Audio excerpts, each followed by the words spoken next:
Assalamualaikum warahmatullahi wabarakatuh. Perkenalkan, nama saya Rendy Mahendra.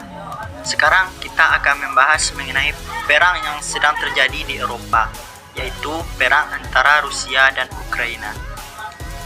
Kita ketahui dalam peperangan ini Rusia yang menyerang ke Ukraina. Sebenarnya mungkin kita bertanya-tanya, mengapa sih Rusia menyerang Ukraina atau menginvasi Ukraina?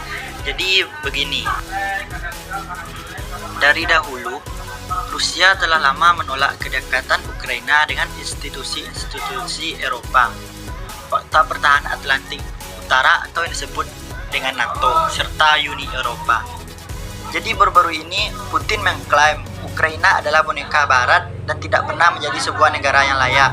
Dia mendesak Barat memberi jaminan bahwa Ukraina tidak akan bergabung dengan NATO, militer Ukraina dilucuti, dan Ukraina menjadi negara netral. Kita ketahui sebagai bekas negara anggota Uni Soviet, Ukraina ini mempunyai jalinan sosial dan budaya yang erat dengan Rusia. Bahasa Rusia pun banyak digunakan di Ukraina. Namun, semenjak Rusia menginvasi Ukraina pada tahun 2014, hubungan kedua negara ini menjadi renggang. Selanjutnya sih, bagaimana dengan dua wilayah separatis? Jadi pada tahun 2014, wilayah Donetsk dan Luhansk dikuasai kubu separatis pro-Rusia. Namun baru-baru ini Presiden Rusia, Vladimir Putin, mengeluarkan dekret berisi pengakuan terhadap Republik Rakyat Donetsk dan Luhansk sebagai negara merdeka. Konsekuensinya, pasukan Rusia bisa ditempatkan secara resmi di sana dan pemerintah Rusia bisa membangun pangkalan militer. Dengan menempatkan pasukan Rusia di kedua wilayah itu, risiko terjadinya perang terbuka semakin tinggi. Apalagi Rusia telah menuduh Ukraina melakukan genosida di bagian timur serta memberikan dari 700.000 paspor di kawasan Donetsk dan Luhansk, sehingga aksi menyerang Ukraina dianggap dibenarkan demi melindungi rakyat. Selanjutnya, seberapa jauh sih langkah Rusia dalam peperangan ini?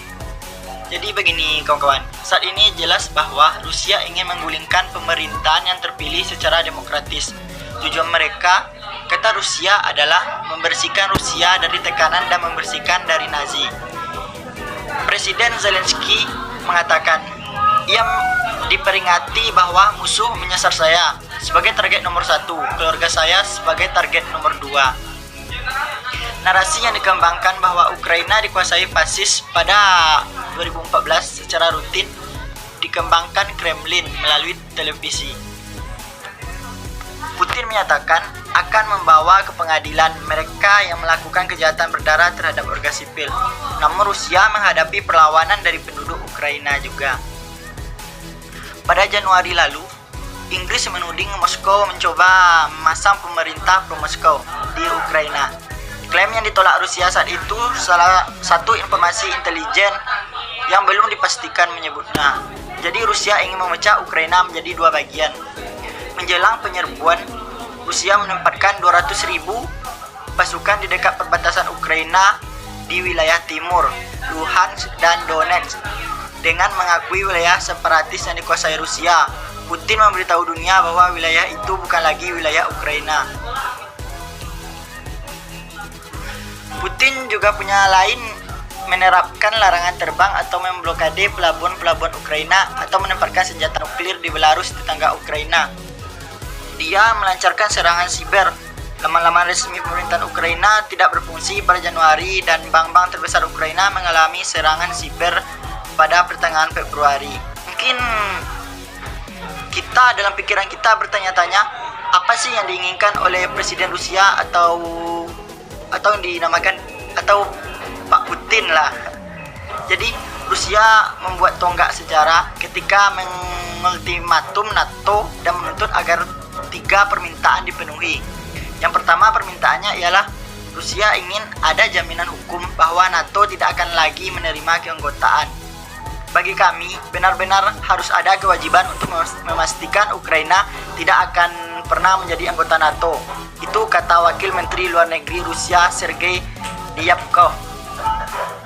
Putin menegaskan bahwa Rusia tidak akan mundur kemana-mana.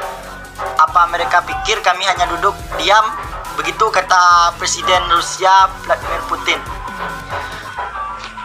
Flashback kita ke belakang, pada tahun 1994, Rusia menandatangani kesepakatan untuk menghormati kemerdekaan serta kedaulatan Ukraina. Akan tetapi, tahun lalu Putin merilis tulisan panjang yang menyebut bangsa Rusia dan Ukraina adalah satu bangsa.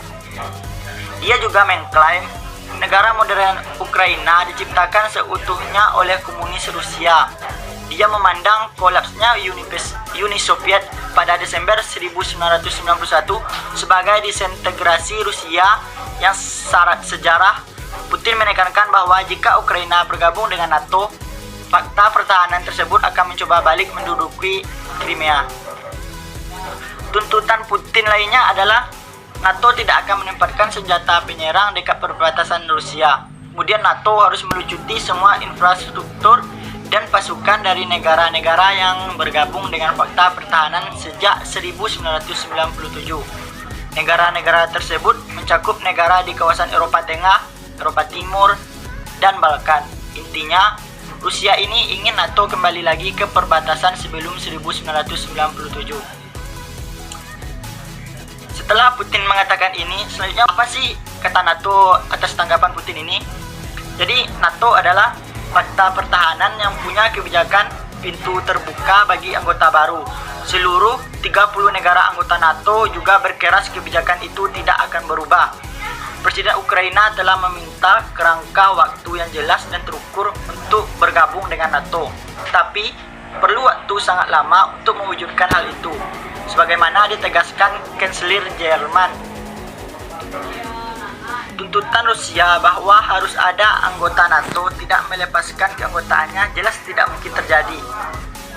Namun dari sudut pandang Putin, Barat telah mengingkari janji pada tahun 1990 bahwa NATO tidak akan bergerak seinci pun ke timur. Janji itu dibuat sebelum Uni Soviet kolaps, sehingga janji kepada Presiden Uni Soviet Mikhail Gorbachev saat itu merujuk ke Jerman Timur dalam konteks reunifikasi Jerman. Belakangan Gorbachev mengatakan topik ekspansi NATO tidak pernah didiskusikan kala itu.